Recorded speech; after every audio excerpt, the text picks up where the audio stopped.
Hello and welcome to our class today. My name is Miss Lauralee Luna. Today we're going to be learning experimental investigation in our 10th grade biology class. Our TEKS for today in biology is Biology 10.2e, Scientific Processes. The student uses scientific practices and equipment during laboratory and field investigations. The student is expected to plan and implement descriptive, comparative, and experimental investigations, including asking questions, formulating testable hypotheses, and selecting equipment and technology. Our objectives for today: the student will be able to design and implement an experimental investigation, write questions to formulate a testable hypothesis, and use appropriate equipment and technology to conduct their experiment. Now I have a question for y'all today, class. Do you think the 5-second rule is valid? Now let's raise your hand. Raise your right hand if you believe that the 5-second rule is valid.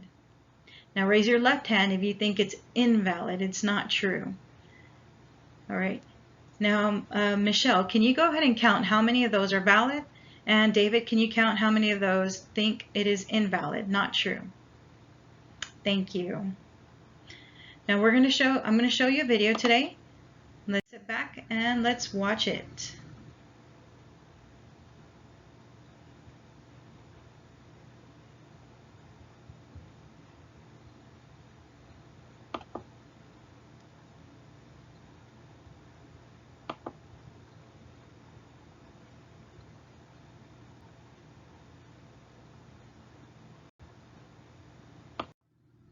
All right, well, after watching that video, we learned that the 5-second rule is not valid. You can get listeria, you can get E. coli, you can get salmonella just for a piece of ham, bologna, anything that falls on the floor, even if it's there for 2 minutes or less, you do not want to eat it. So before you leave class, I will have a prize for everyone. Everyone gets a prize. Now we're moving on. We're going to learn some key terms. Everybody get out a pen, paper, your notepad. Let's take some notes. Our key terms for today are 1. Descriptive investigation, a type of investigation that involves describing and or quantifying parts of a natural system.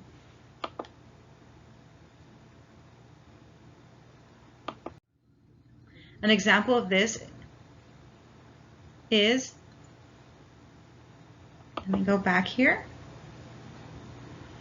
observing cheek and onion cells under a microscope and diagramming what you see.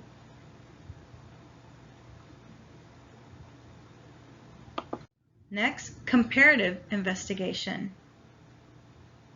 A type of investigation that involves collecting data on different population, organisms, or under different conditions. For example, times of the year, locations, to make a comparison.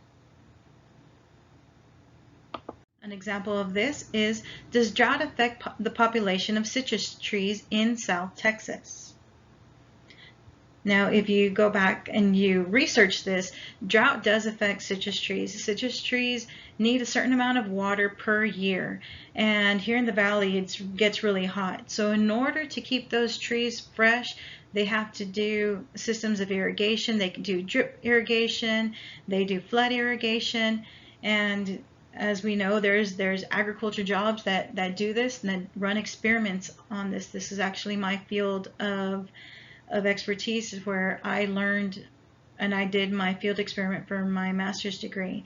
So if you have any questions on this, or if you would like to learn about the different jobs, please see me after class.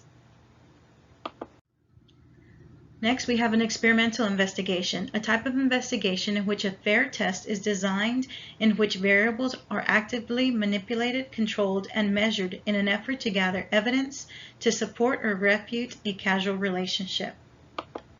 An example of this is, what is the recommended dosage of COVID-19 shots for children?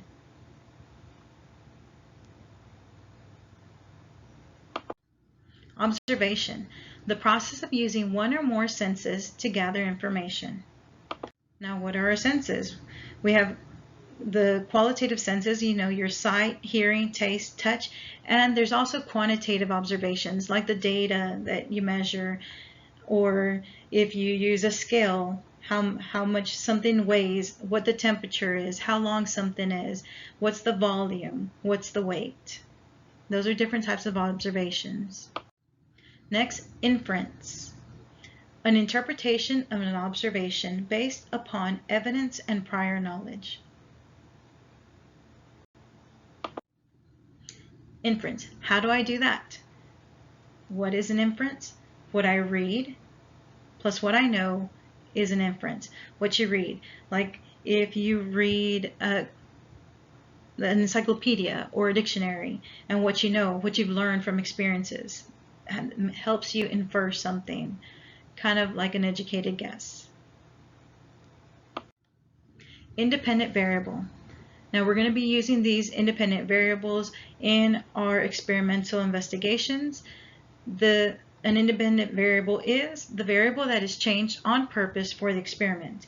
This may refer to several levels of or conditions of an independent variable. A dependent variable, the variable that acts in response to manipulation of an independent variable. And a control, a standard of comparison for checking or verifying the results of an experiment, where all variables must be held constant. Now some examples of an independent variable, dependent variable, and a control are, here we go. For an independent variable and dependent variable, we have this experiment that was done. The independent variable in this experiment was the actual treatment. So they're treating for high blood pressure here, and the treatment itself, let's just say it's a particular dosage of a medication. That was the independent variable. That is something that is changed. So let's just say they give 5 milligrams of the blood pressure medication and they test it on somebody. The way the person reacts is the dependent variable. The way they react depends on the amount of dosage that is given. So let's just say 5 milligrams doesn't work, so they bump it up to 10 milligrams. The 10 milligrams is the independent variable. The dependent variable is how the person reacts to it. Do they react well? Did the blood pressure go down? Did it go up? Did it stay the same?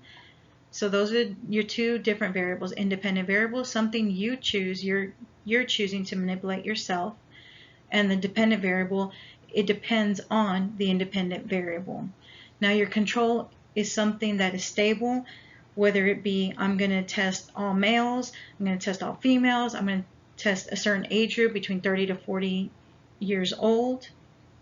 That would be your control group. I have a question for you. Questions. In regards to COVID-19, how did the question come up about COVID-19 immunizations for children?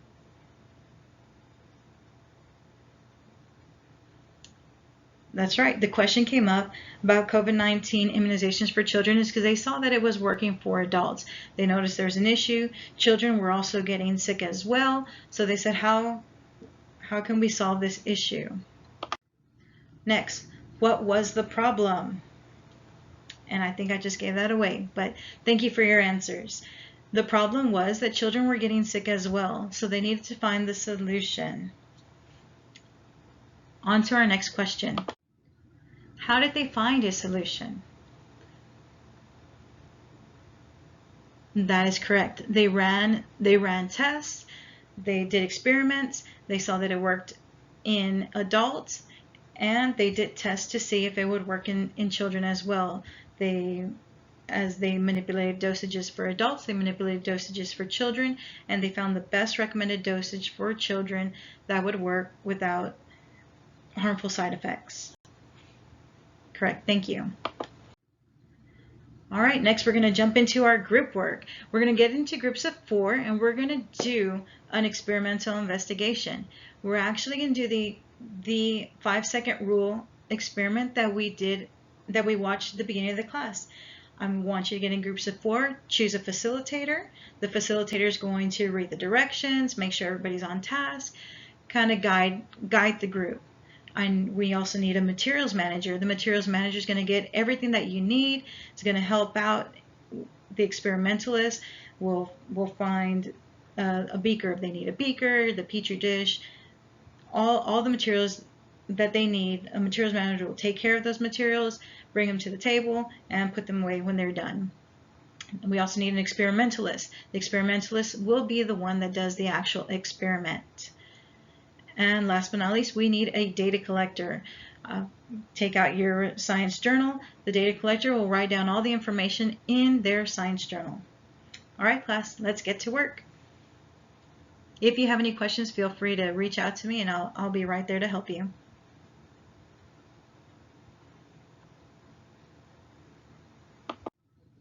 We all did great with that. I do have an assessment for you, a handout to take home. It's called an experimental investigation. I would like you to create your own experimental investigation. Use a scientific process and complete the scientific method for your experiment. Detail your independent variable, dependent variable, and control. Now, this experiment does not have to be one that you create off the top of your head. You can actually use experiments that have already been done before, but use your own words when you create your experimental investigation. When you're writing out your scientific process, like your observations, your question, hypothesis, do not copy the hypothesis from the paper. Write it in your own words. I'd like to make sure that you know how to write out a hypothesis, how to ask a question, and how to write out your scientific method. Right? If you have any questions, feel free to email me, send me a question through Remind or Class Dojo. And please do not forget to detail your independent variable, dependent variable, and control. This will be due on Monday.